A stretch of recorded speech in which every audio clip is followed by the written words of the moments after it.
Boss of Me. Prologue the First. Sing of the Year?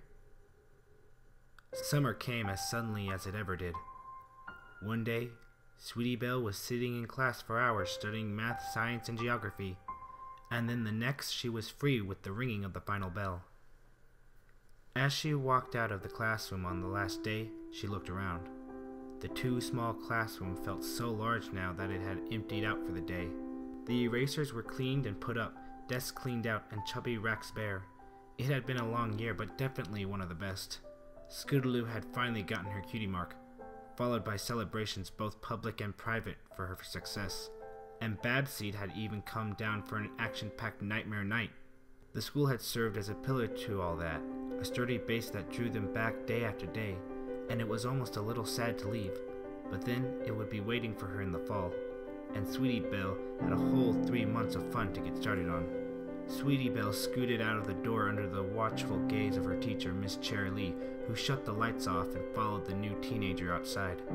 Scootaloo and Applebloom were waiting for their friend under the spreading oak tree a little down the lane. Soon, the three of them set off toward the sun-baked fields outside Sweet Apple Acres. All three had long ago since gotten their cutie marks, but that didn't mean they couldn't enjoy a little adventure now and again. They trotted away, chatting excitedly between them. Summer! The vacation passed, largely unnoticed by the rambunctious cutie mark crusaders, with the speed and grace of childhood. They knew that when they returned, life would be far different. It would be their 9th year in the Ponyville school, marking them officially as teenagers. It meant harder classes, longer time studying, and also more responsibilities. Staying up an hour late, going further away from Ponyville all on her own, and maybe a chance to stay at home all by herself. The possibilities would be, like, endless. One long day fell into another, and soon they had piled up on top of each other until suddenly it was almost over. The days grew long, and the heat of mid-July began to wane with the coming of September. For herself, Sweetie Belle began to grow anxious as she thought about the coming school year. Many times she would take the portable record player her sister's rich cult friend had bought for her. "Don't worry, Sweetie Belle, I promise you he's changed," and lie out in the grass behind her parents' house while she thought about the coming school year. Would she feel any different? Would ponies in town react the same toward her? More importantly, when would she start learning about something that had to do with her cutie mark? In those tumultuous times between questions and answers, she liked to look at the stars while listening to her record player. With a calculated amount of whining, she had assumed a sizable library of vinyls. A few of them were usual fare for mares her age, Sapphire Shores and DJ Pond 3, to name a few. But a good bit of it was more unconventional fare. Sultry strings, Fats Cleft, Smooth Groove and his Dell tunes, Jenny Eatwood, and Steve. The way the guitarist sung and the bass moaned, the way the singer didn't just raise his voice above the instruments but instead moved in harmony to the rest, it excited her. When she wasn't off with the Crusaders or pulling in her share of work at the boutique for a bit and a half an hour, that's where she'd be. Her and her music.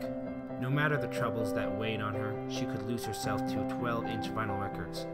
Then, like a lightning strike, it was over. Summer ended, and the schoolhouse raised its flag and opened its shutter once more. The little foals stood in their lines with dotting parents nearby and piled eagerly into Miss Sparkle's classroom. There, they would eagerly learn their letters and numbers and colors and how to tell the difference between noon and midnight. The trip to Miss Cherry Lee's classroom wasn't marked by excitement so much as weariness. The same classroom, the same books, and the same feeling of instant longing for summer once each student passed the threshold into the room. Which was why on that day, it was something entirely new that ignited the students' collected interests. It was colorful, it was bold, and it was also a poster 4 feet tall and placed on the side of the schoolhouse. "Did you see what it says?" whispered Featherweight to Dinky. "I heard it's for some prep school," Silver Spoon said to Diamond Tiara. Diamond Tiara rolled her eyes. "If it was a prep school worth going to, I would have heard about it already." A new poster? Sweetie Belle sighed when she realized that she must have missed it on her way in. Too much thinking about the new school year, of course. She caught Scootaloo's attention, and the Pegasus filly shook her head. She hadn't seen it either. Miss Cherry Lee took that moment to walk in, however, and the first lesson of the year began, and every pony forgot about the new for a short while.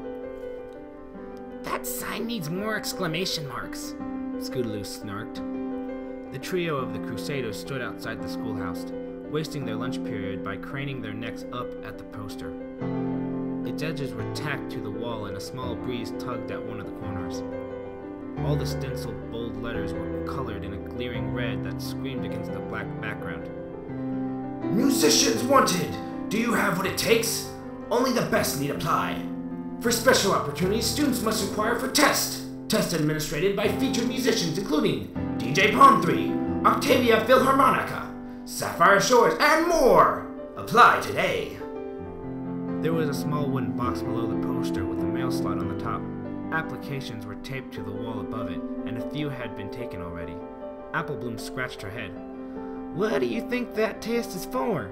she asked. "Beats me," Scootaloo said. "But last time I checked, I wasn't a musician." They both looked at Sweetie Belle. The white unicorn stared up at the poster even still, a hoof on her chin.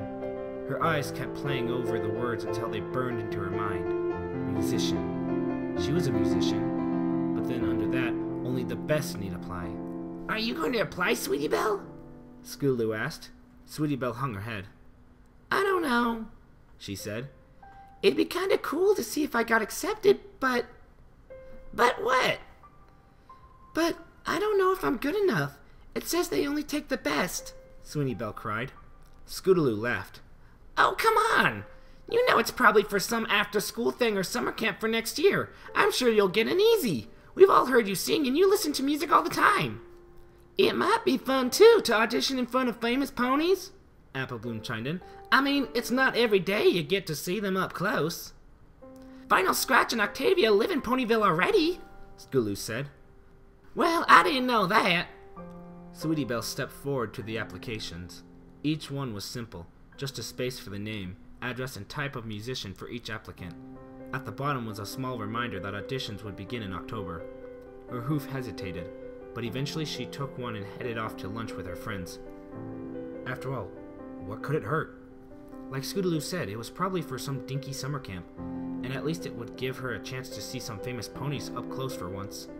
She filled out the application during afternoon classes, marking the blank they left for type of musician as singer. When the first release bell of many rang, she dashed outside and dropped the slip of paper through the narrow slot into the box. Just like that, she was done. By the time she caught up to her friends, Sweetie Belle had practically forgotten about the whole thing.